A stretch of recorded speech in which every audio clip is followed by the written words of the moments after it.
आज हम दक्षिणी अमेरिकी महाद्वीप के बारे में जानेंगे। दक्षिणी अमेरिकी महाद्वीप को भौगोलिक रूप से 6 भागों में बांटा जाता है। पश्चिमी पर्वतमाला, एंडीज पर्वतमाला व अन्य पर्वत, गुयाना शील्ड उच्च भूमि, ब्राज़ीलियन शील्ड उच्च भूमि, अमेजन बेसिन जिसमें अमेजन और उसकी सहायक नदियाँ आती हैं, घास भूमि जिसमें मोटो ग्रासो, कटिंगा, ग्रेन चाको, पम्पास और कंपास आदि घास स्थल आते हैं, और पेंटागोनिया पठारी भूमि। अब सबसे पहले पश्चिमी पर्वतमाला के बारे में जानते हैं। पश्चिमी पर्वतमाला में सबसे महत्वपूर्ण है एंडीज पर्वतमाला। यह दक्षिण अमेरिका के पश्चिमी तट के समानांतर उत्तर से दक्षिण तक फैली विश्व की सबसे लंबी पर्वतमाला है। इसकी लंबाई लगभग 8000 किलोमीटर है। इसका निर्माण प्लेटों के वलन यानी खिसकन के कारण हुआ है। इसी कारण इस श्रृंखला में पाए जाने वाले पर्वत ज्वालामुखी प्रकार के हैं। एंडीज एक वलित या मोड़दार पर्वतमाला है। एंडीज पर्वतमाला दक्षिण अमेरिकी महाद्वीप के पश्चिमी भाग में उत्तर से दक्षिण तक फैली हुई है।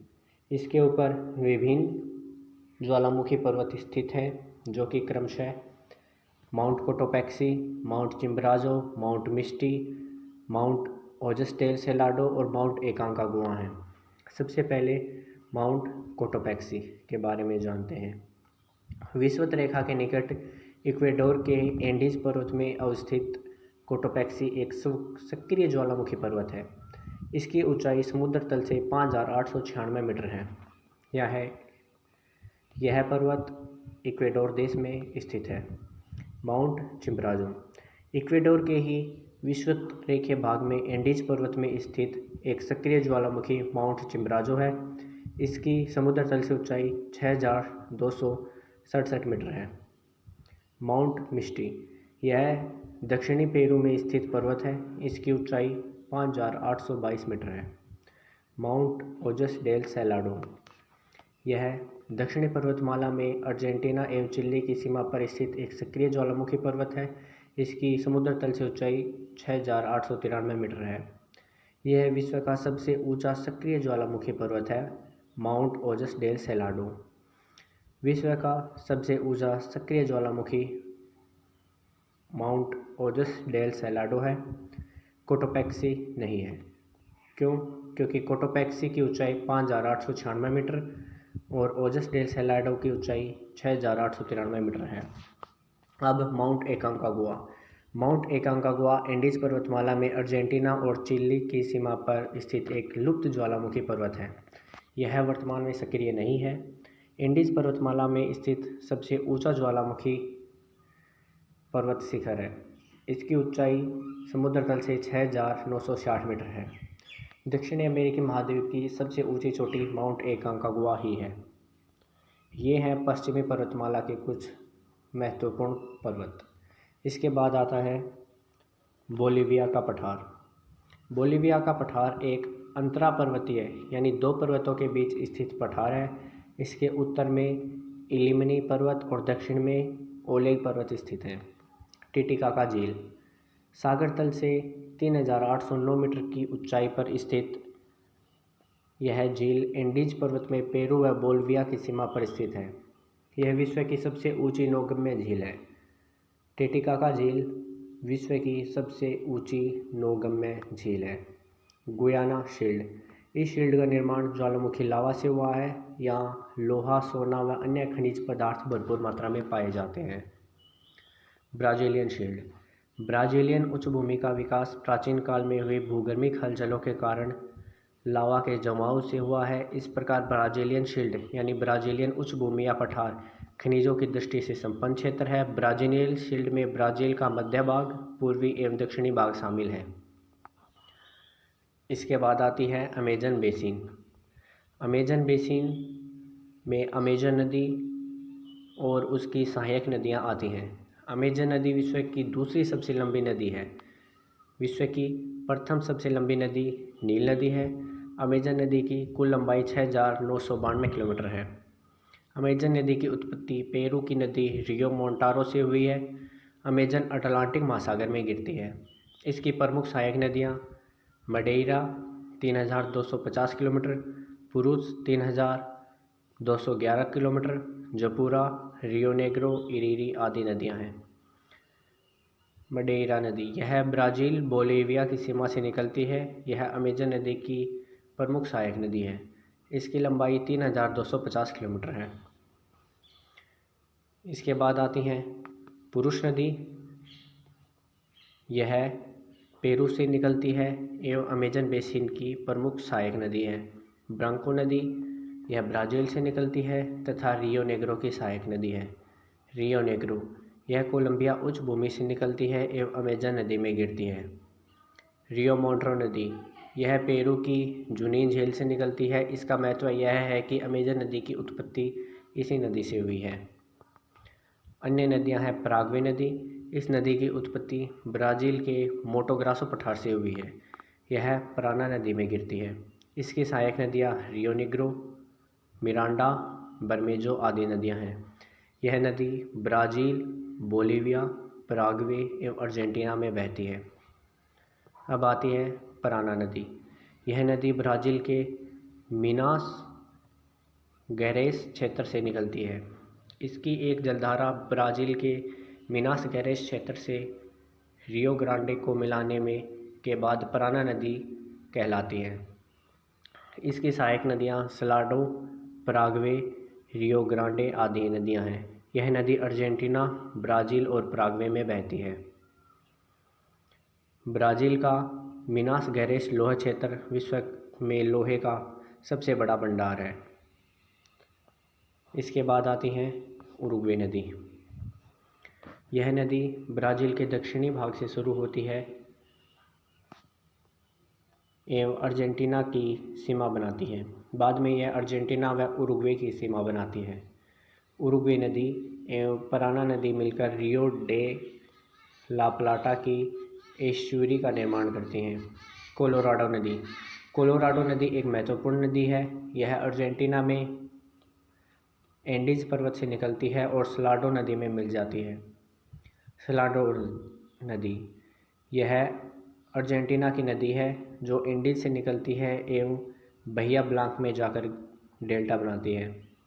कोलोराडो नदी की एक विशेषता यह है, इसी नदी पर विश्व का सबसे गहरा गर्त मरियाना गर्त स्थित है। ओरिनोको नदी यह दक्षिण अमेरिका की एक प्रमुख नदी है। कोलंबिया एवं वेनेजुएला में बहती है। इसकी उत्पत्ति परीमा पहाड़ी वेनेजुएला से होती है। यह नदी उत्तरी अटलांटिक महासागर में डेल्टा बनाती है। अब प्रमुख घास भूमियों के बारे में जानते हैं। दक्षिण अमेरिका की प्रमुख घास भूमियाँ लानोस, कंपोस, कंटिग्रास, ग्रान चाको और पंपास हैं। लानोस वेनेजुएला की ओरिनोको नदी की घाटी में स्थित बहुत बड़ी घास वाला क्षेत्र है। यहाँ गर्मियों में काफ़ी मात्रा में वर्षा होती है, परंतु शीत ऋतु में वर्षा नहीं होती है। यहाँ लंबी घास पाई जाती है एवं पशु पाले जाते हैं। यहाँ गन्ना, कोको, कहवा और मक्का की खेती होती है। कंपास यह ब्राज़ील में पाए जाने वाला घास क्षेत्र है। यहाँ पर लंबी घास, कहवा, तंबाकू आदि की पैदावार होती है एवं पशु पाले जाते हैं। कैंटिग्रास यह ब्राज़ील के पूर्वी भाग में अवस्थित एक मरुस्थलीय वनस्पति प्रदेश है। यहाँ वार्षिक वर्षा कम होती है, अतः कटीली व जहरीली झाड़ियाँ पाई जाती हैं। कैंटिगा व कटंगा पठार दोनों के नाम एक जैसे प्रतीत होते हैं, लेकिन कटंगा कांगो गणराज्य का एक भाग है और कटंगा पठार तांबा व यूरेनियम के भंडार के लिए प्रसिद्ध है। अब जानते हैं ग्रान चाको घास भूमि के बारे में। यह इंडीज के पूर्व एवं पराग्वे नदी के पश्चिम दोनों के बीच में स्थित अत्यंत उपजाऊ मिट्टी का पठार है। यह बोलिविया, अर्जेंटीना और पराग्वे में फैला हुआ है। यहाँ पशुओं के लिए शक्तिवर्धक पौष्टिक घास होती है।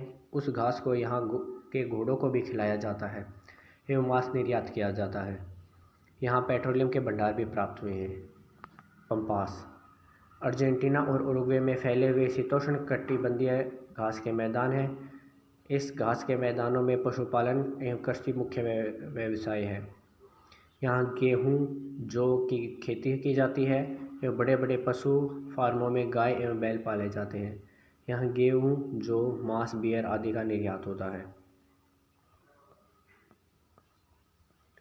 इसके बाद आता है पेंटागोनिया का पठार।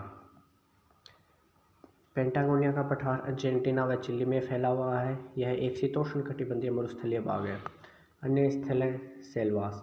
यह अमेजन नदी के बेसिन में फैला हुआ सदाबहार विषुवत रेखीय वन है। यहाँ ऊंचे वृक्ष, लताएं, एलिफाइट्स आदि पाए जाते हैं। यह मुख्यतः ब्राज़ील में फैला हुआ है। यहाँ वर्ष भर वर्षा होती है। मोटो ग्रासो पठार, यह मध्य ब्राज़ील में स्थित पठार है। यहाँ सवाना प्रकार की घास पाई जाती है। यह ब्राज़ीलियन उच्च भूमि का ही भाग है। यहाँ पशुपालन मुख्य व्यवसाय है। अटाकामा मरुस्थल विश्व का सबसे शुष्क मरुस्थल है। यह चिली व पेरू के तट पर उत्तर से दक्षिण की ओर फैला हुआ है। अटाकामा मरुस्थल में नाइट्रोट यानी सेरा और आयोडीन और बोरेक्स के विशाल भंडार मिले हैं। अब परीक्षा उपयोगी कुछ महत्वपूर्ण तथ्य निम्न हैं। सबसे लंबी नदियों का क्रम दक्षिण अमेरिका की अमेजन, रियो साओ फ्रांसिस्को, मडेइरा, मगडलेना है। ऊंची पर्वत चोटियों का क्रम ये ऊंचाई के क्रम में है। सबसे ऊंची है एकांकागुआ, उसके बाद ओजस डेल सेलाडो, फिर मांटे पिसिस, एंकोह्यूमा, चोम्ब्राजो, कोटोपैक्सी। ये जो ऊंचाइयों का क्रम है इसका ठीक लगभग विपरीत क्रम उत्तर से दक्षिण की ओर है।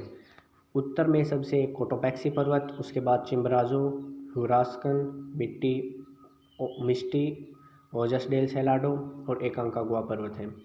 यानी जो पर्वतों का क्रम ऊंचाई के क्रम में है उसका विपरीत क्रम उत्तर से दक्षिण के क्रम में है। यहाँ के प्रमुख घास के मैदान लानोस, कंपोस, कैंटिग्रास, ग्रान-चाको और पंपास हैं। प्रमुख पठार गुयाना उच्च भूमि, ब्राज़ीलियन उच्च भूमि, मोटो ग्रासो पठार, बोलिविया के पठार आदि हैं। यहाँ की खाड़ियाँ सेंट जॉर्ज खाड़ी, रियो डे ला प्लाटा और गवायाकिल की खाड़ी हैं। यहाँ पर एकमात्र मरुस्थल अटाकामा मरुस्थल स्थित है जो विश्व का सबसे शुष्कतम मरुस्थल है। अब इन सब के बारे में मानचित्र में भी अध्ययन करते हैं।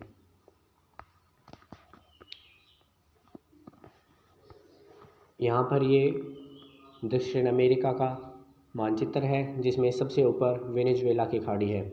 उसके बाद में मोरकाइना झील, ओरिनोको नदी यहाँ से निकलती है।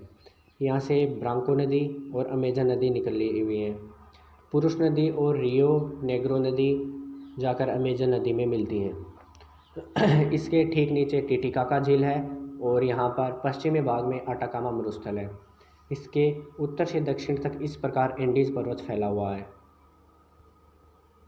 ये यहाँ पर है एंडीज़ पर्वतमाला। जो पूर्वी दिशा से वर्षा होती है वो यहाँ तक नहीं पहुँच पाती है, इस कारण यहाँ पर है अटाकामा मरुस्थल। अब इसके दक्षिणी भाग में ट्रेस मोंटेस अंतरीप है। यहाँ चुंबक नदी भी गिरती है। यहाँ नेग्रो नदी और कोलोराडो नदी स्थित है। यह है उरुग्वे की नदी है। यहाँ पराना नदी, पराग्वे और पराना नदी यहाँ से मिलकर उरुग्वे नदी का निर्माण करती हैं। ये रियो डे ला प्लाटा की खाड़ी है और इधर सेंट जॉर्ज की खाड़ी है।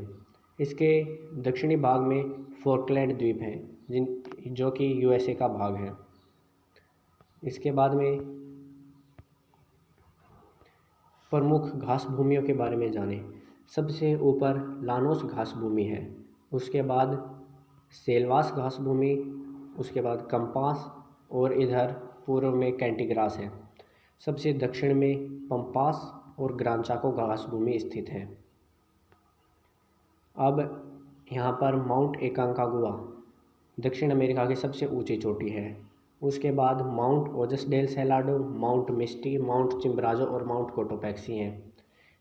सबसे ऊंचाई का जो क्रम है उसका ठीक विपरीत क्रम होता है उत्तर से दक्षिण की तरफ क्रम, जो कि निम्न प्रकार है: Mount Cotopaxi, Mount Chimborazo, Mount Misti, Mount Ojos del Salado और माउंट एकांकागुआ। दक्षिण अमेरिका के सबसे अंतिम भाग में पेंटागोनिया का पठार है और इसके मध्य में माटो ग्रासो का पठार है। इसके पूर्वी भाग पर ब्राज़ीलियन उच्च भूमि स्थित है और उत्तरी भाग पर गुयाना उच्च भूमि स्थित है। इस प्रकार आप इसे मानचित्र की सहायता से भी समझ सकते हैं। धन्यवाद।